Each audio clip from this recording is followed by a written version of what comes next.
لحظة بس يبين معي على الشاشة. عبد الرزاق في السويد، تفضل يا أخي عبد الرزاق. تحية للأخ الهاشمي وضيوفه الكرام. الله يحييك يا عبد الرزاق.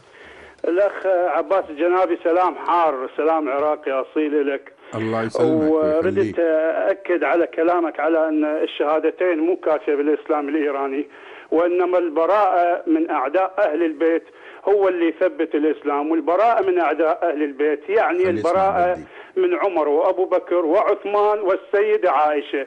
ليس هناك من يعادي أهل البيت إلا هؤلاء، ومن يدين بدين هؤلاء، وثق بالله الكريم. هي هذه الحقيقة. أنت تعرف إيران، أنت زرت إيران عشان تتكلم هالكلام هذا؟ نعم، أنا حرس ثوري إيراني 13 سنة، ثق بالله الكريم. خليه يسمع. حرس ثورة إيراني 13 سنة، أنا بإيران بس حرس ثورة، أنا عايش 20 سنة بإيران، وحرس ثوري إيراني 13 سنة. ووقعت، هسه أنا أذكر الأخ عباس الجنابي بعض البنود اللي وقعت عليها حتى أتطوع للحرس الثوري الإيراني. البند الأول اللي أنا وقعت عليه، المفروض أن أخدم في هذا الحرس الثوري حتى ظهور صاحب العصر والزمان، ثق بالله الكريم. وعلى أن أؤمن أن أول ما يحرر هو العراق ويعاد إلى إيران أم الإسلام، ومن ثم نحرر الحرمين الشريفين من دنس السعوديين، وبعدها ندفع بأن تكون كل المعمورة تحت سيطرة ولاية الفقيه المتمثلة بالسيد الإمام الخميني آنذاك. هذا في بنود يعني بسيطة، البنود طويلة جدا يعني، لأن إذا تطوع سنة أو سنتين ما راح يقبلوني في هذا الجهاز. طب أنت خليك كمل حجرك، خليه يكمل. ده واحد ما يعجبكم الكلام. أيوة. الأخ عباس الجنابي أنا حاضر أي سؤال يسألني يعني. لحظة بس، أوكي. شي يريد يسميني خليه يسميني خائن، شي يريد يقول لي عفت بلدك، نعم خنت، ونعم عفت بلدي، نعم تفاعلت ويا الثورة الإيرانية، أنا عبالي ثورة إسلامية، نعم تركتها من تفهمت هي عندها أطماع عند العرب، نعم تفهمت تأخذ الإسلام من أجل دمار الإسلام، بما أنها ترى أن سيدنا عمر هو الذي دمر الإمبراطورية الفارسية باسم الإسلام، فعمدوا على أن يجدوا فقه معين لضرب الإسلام بالإسلام، فأخذوا شعار أنهم ضد إسرائيل وأنهم ضد أمريكا، وإلا شنو اللي يعني من بعثوا على قياداتنا اللي هو أبو حسن العامري وأبو محمد الكرخي وأبو معاذ. بلاش الأسماء، بلاش الأسماء، ما أحب الأسماء، الله يخليك. عفوا، ما راح أذكر أسماء. المهم من أخذونا في مؤتمر لندن، وهناك الكل وقعوا على أن يقبلون الاحتلال الأمريكي بالعراق. اللي أريد أقول للأخ الدكتورين اللي بجانب الدكتور عزت يعني والدكتور بدي. نعم، الدكتور عزت والدكتور بدي نتشرف بيهم. أيوه. ثقوا بالله الكريم يا أخوان، عدونا الأول إيران. ليش؟ مو حقد، أنا عايش 20 سنة وخادم 13 في الأحرس الثوري. في معركة حلبشة أنا مشارك في معركة حلبشة عندما احتلوها الإيرانيين، وأنا في التلة الأولى اللي تطل على مدينة حلبشة، ومعي بعض القيادات العراقية الموجودة الآن بالبرلمان وبالحكومة العراقية، الأخ الهاشمي ما يوافق نذكر أساميهم. وبعد ما صار النهب والسلف في مدينة حلبشة، بعد ما جبنا بالجيف الفارسي ودخلنا به إلى منطقة حلبشة احنا والحزب التابع للرئيس الجمهورية العراقية، شفت بعض الجنود الإيرانيين يسرقون ويسلبون بعض القضايا الممتلكات الشخصية للأكراد في مدينة حلبشة. فأنا أجيد الفارسية بشكل جيد جدا، قلت له أنت ليش تسرق؟ احنا مو جيش الإمام المهدي واحنا أمة إسلامية. قال لي اترك، هذول هم اللي دمروا امبراطورياتنا، فاحنا حلال علينا الغنيمة، هذه غنيمة، هذه مو سرقة. واحنا كقوات عندما كنا نهجم في الهجمات نهجم على ايران وناخذ السيارات وناخذ الدبابات، نعتبرها غنيمة وتسجل غنيمة نعطيها للإيرانيين، واللي نستفاد من عندنا في قوات بدر بالضبط، ونسميه غنيمة. وإلى يومنا هذا أنا عندي علاقاتي ما زالت قوية مع إخواني من قوات بدر وليس قيادات بدر، لأن أعرف أنه كثير من قوات بدر ليش انزجوا بهذا الوضع.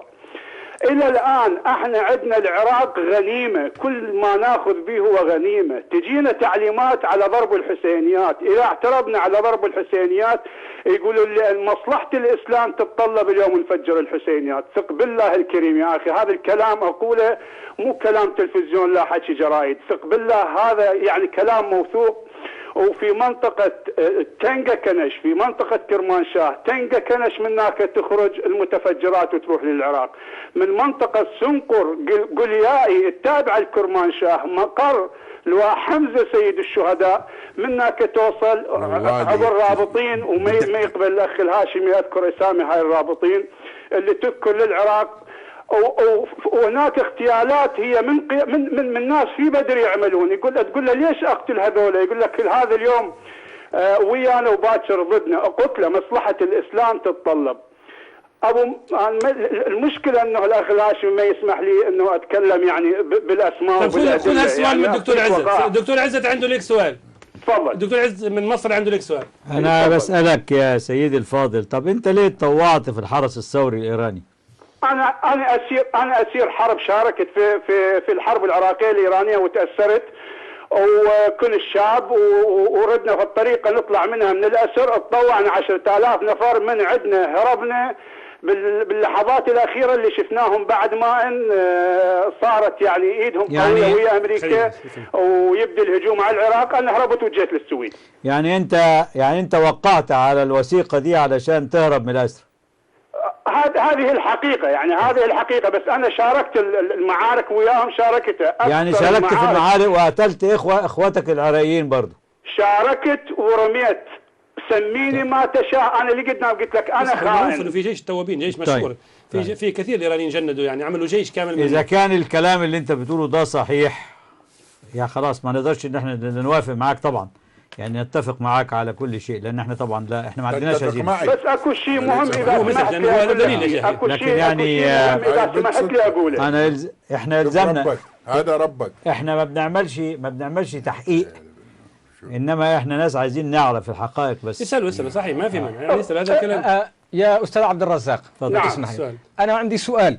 تفضل. لو افترضنا يا استاذ عبد الرزاق ان ليس فقط انا ما قلته صحيح، انا لا اريد ان ابدا ان اضع اي علامه استفهام حول ما قلته، ولكن لو افترضنا ان ما قلته يمكن تعميمه، ويمكن ان يقال الايرانيين لديهم بشكل عام، ليس فقط هذه حالات فرديه، ولكن لديهم بشكل عام نوايا سيئه، ما هو الحل؟ الحل الدوله، الحرس الثوري الدوله يعني. طيب نفترض أن هذا النظام، أنت هل بالنسبة لك هذا ينطبق على كل الأنظمة الإيرانية منذ الأزل إلى الأبد أو منذ الأبد إلى الأزل، أم أن هذه حالة خاصة بهذا النظام الحالي؟ طيب هاي عقيدة دين أخي العزيز، أخي الدكتور، هاي عقيدة دين. هذا مو أنت تقدر تتفاهم ويا أي حزب ما يتبنى الدين مبدأ، تتفاهم وياه وفق المصالح، لكن هذا دين يقول هذا دين من يؤمن به؟ كل الإيرانيين يؤمنون بهذا الدين أم النظام الحالي فقط؟ خليكم كمل يا عبد الرزاق. هو كافر، هذا ما تقدر تتفاهم وياه. واللي يقول لك انه العراق 3000 سنه كان عندي انا محتله، واجى عمر بن الخطاب واخذ من عندي. اللي يقول لك انت اقتل ودمر ومصلحه الاسلام تتطلب، هذا انت ما تقدر تتفاهم وياه. هذا عقيده دين. هذول يحسون انه أنا اسمح لي استاذ عبد الرزاق فقط، انا احب ان اعرف بالنسبه لك هذا الدين دين النظام الايراني الحالي ام دين كل الايرانيين؟ هذا مو كل الايرانيين، هذا الدين الفارسي. انا اقول لك بشكل صحيح، يعني عندنا امه عربيه ثق بالله عروبتها اكثر من عروبه الدول العربيه، وهي الاحواز العربيه. هناك اتراك ثق بالله ما عندهم هذا النفس، هناك أكراد ثق بالله ما عندهم هذا النفس، الشعوب الإيرانية ما عندها هذا النفس إلا الشعب الفارسي. لا، عنده عداء غريب وعجيب للأمة العربية، وخصوصا أولهم عمر، وثانيهم أبو بكر، وثالثهم عثمان، ورابعهم عائشة. طب هم بيعملوا العداوة ديت عشان في سبيل الإسلام؟ يعني هم بيقصدوا الإسلام؟ لا، أنا ما أقدر أتهم أقول لك يقصد الإسلام، ولكن يقصد من يدين بدين محمد اللي يقبل عائشة. طيب أوكي. بدين محمد اللي يقبل محمد. مهم تسألوا ما هو الحل؟ ما هو الحل؟ هذا كلام ناخذ المعطيات وبعدين نفكر في الحل. هذا كلام دقيق سمعناه أنا وأنت يا دكتور عباس. من رجال دين يعتبرون. يا دكتور بصراحة قبل ما يدخل عبد الرزاق في الحرس الثوري يكفي أن الأخ بدي بعد ما يطلع من هنا بس يطلب نسخة من ذا رود تو مكة وبالعربي مترجم، لأن ما هي القصة دي قديمة معروفة. هو وقع إعادة تأويل الدين.